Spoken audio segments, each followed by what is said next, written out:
Magandang araw sa lahat ng mga kalingap at kababayan.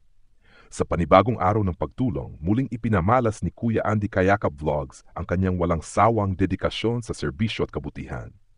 Bago ang lahat, hindi niya nakalimutang magpasalamat sa lahat ng sumusuporta at nanonood ng kanyang channel, lalo na mga hindi nag-skip ng ads.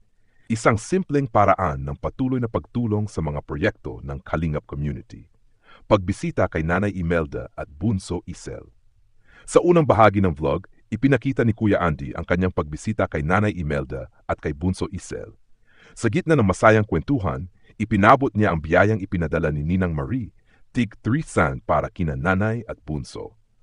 Maging si Bunso Isel ay nagpasalamat ng taos puso kay Ninang Marie sa kabila ng kanyang pagsasabing hindi na siya estudyante dahil balak pa rin niyang gamitin ang tulong bilang suporta sa kanyang pag-aaral. Maging si Nanay Imelda ay nagpahayag ng walang katapusang pasasalamat sa lahat ng sponsor, lalo na kina Kuya Val Santos Matubang, Ate Edna, Kalingap Rob at Jack, na patuloy na nagbibigay inspirasyon at suporta sa kanila. Makikita ang tunay na saya sa kanilang mga mukha, isang simpleng tulong ngunit napakalaki ng epekto sa kanilang araw-araw na pamumuhay.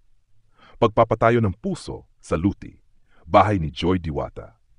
Matapos ang pagbisita, tumulak naman si Kuya Andy papunta sa Luti kung saan itinatayo ang bahay ni Joy Diwata. Alas 5 pa lang ng umaga, naroon na siya dala ang kanyang sipag at determinasyon. Ngunit hindi naging madali ang lahat. Nagkaroon siya ng problema sa unang kausap na manggagawa, kaya kinailangan niyang maghanap ng bagong gagawa ng puso o deep well. Sa kabutihang palad, agad siyang nakahanap ng karpintero at mga trabahador na handang tumulong. Pagdating nila sa site, sinimula na agad ang trabaho. Habang abala ang lahat, isang aksidente ang muntik mangyari. Natumba ang isang motor na may angkas na babae. Mabuti na lamang at walang nasaktan dahil bumagsak sila sa damuhan. Ang puso, pinagmumulan ng buhay. Habang nagpapatuloy ang paggawa, makikita ang sigla ni Kuya Andy sa pagmomonitor ng bawat detalye. Nakapanayam niya pa ang mga manggagawa at ipinaliwanag kung bakit PVC pipe ang ginamit sa halip na bakal upang maiwasan ang kalawang at mapanatiling malinis ang tubig. Matapos ang ilang oras ng paghuhukay at pagsubok, unti-unti nang lumabas ang malinaw na tubig. Sa unay tila kulay pineapple juice, ngunit habang tumatagal, ito'y luminaw ng luminaw. Ipinakita pa ni Kuya Andy ang isang 5 pisong barya na inihulog sa timba at kita ito sa ilalim, patunay sa linaw ng tubig. Ayon sa mga manggagawa, ito raw ay senyales na maganda ang source ng tubig. Malalim, walang chemical at ligtas inumin. Ang puso ay lalong gaganda pa habang patuloy na ginagamit hanggang sa tuluyan ng maging malinaw at handa para sa pag-inom at pangluto ng mga residente. Paghahanda sa pabahay ni Joy Diwata. Habang inaasikaso ang deep well, ipinakita rin ni Kuya Andy ang nilinis na lugar kung saan itatayo ang bahay ni Joy Diwata. Maaga pa lamang ay naghahanda na siya para sa pag-deliver ng mga materyales na gagamitin sa bahay. Ayon kay Kuya Andy, bagamat pagod at puyat, masaya siya sa bawat proyekto ng pagtulong. Mula pa madaling araw hanggang gabi, patuloy ang kanyang galaw, dala ang layuning maitaguyod ang tahanan at kabuhayan ng mga taong lubos na nangangailangan. Pasasalamat sa mga sponsor at support sa pagtatapos ng vlog. Buong puso siyang nagpasalahat ng mga sponsor, solid supporters, silent viewers, at Kalingap partners na walang sawang tumutulong at sumusuporta sa kanilang mga proyekto. Aniya ang bawat tulong, maliit man o malaki, ay nagiging dahilan upang maabot nila ang mas marami pang nangangailangan. Open quote, bukal sa puso ang pagtulong mga kababayan. Sa bawat patak ng tubig mula sa puso, may buhay na nagiging maginhawa. Maraming salamat sa patuloy ninyong pagmamahal. Close quote. At sa paglalakbay ni Kuya Andy patungo sa susunod na misyon, dala niya ang inspirasyong mula sa kabutihan at pagkakaisa ng Kalingap Community. Buod Lugar, Luti, Camarines Norte. Pangunahing Kayakap Vlogs, Nanay Imelda, Bunso Isel, Joy Diwata. Layunin paghahatid ng tulong pinansyal, pagpapatayo ng puso, well, at paghahanda ng pabahay. Mga sponsor, Ninang Marie, Kuya Val, Ate Edna, Kalingap Rob, Jack at iba pang anonymous donors.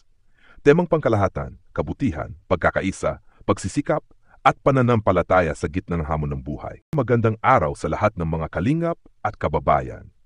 Sa panibagong araw ng pagtulong, muling ipinamalas ni Kuya Andy Kayakap Vlogs ang kanyang walang sawang dedikasyon sa serbisyo at kabutihan.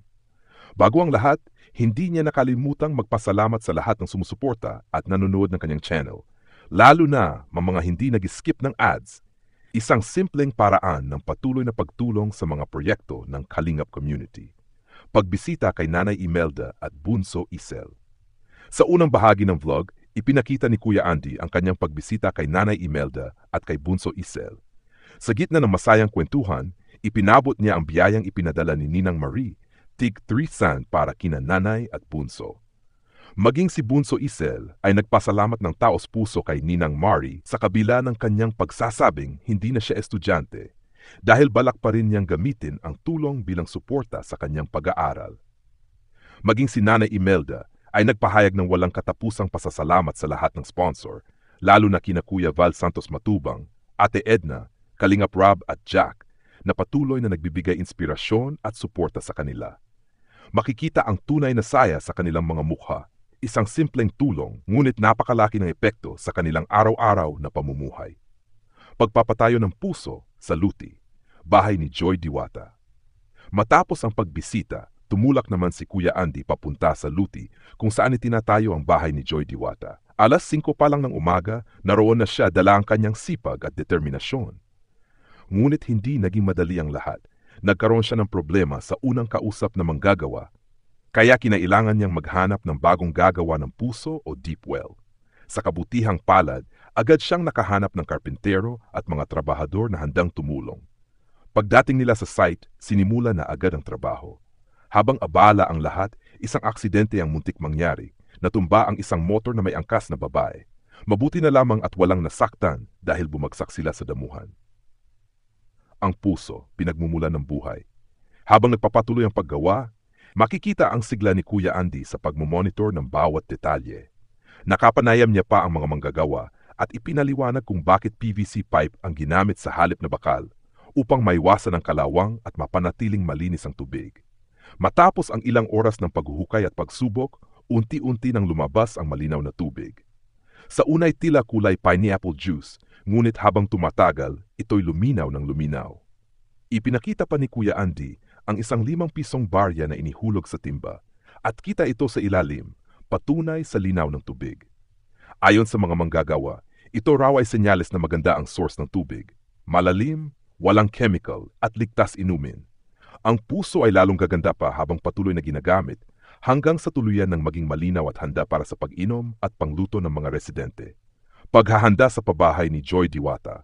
Habang inaasikaso ang deep well, ipinakita rin ni Kuya Andy ang nilinis na lugar kung saan itatayo ang bahay ni Joy Diwata. Maaga pa lamang ay naghahanda na siya para sa pag-deliver ng mga materyales na gagamitin sa bahay. Ayon kay Kuya Andy, bagamat